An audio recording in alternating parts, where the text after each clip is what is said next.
এইটা আমার বাসার লিভিং রুম। দেখেন কিভাবে আমি সুন্দর গাছ দিয়ে সাজিয়েছি। এই যে আমার ঝাড়বাতি,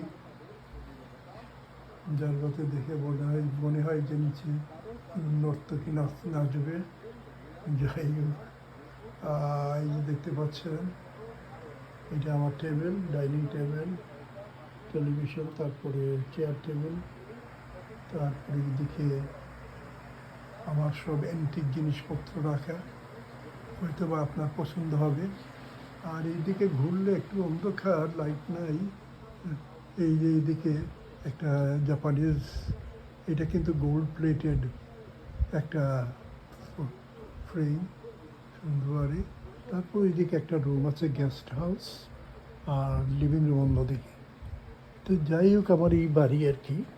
তারপরে এখানে সুন্দর একটা পোস্টার আছে, হয়তো আপনার ভালো লাগবে। আজকে এতটুকু পর্যন্তই।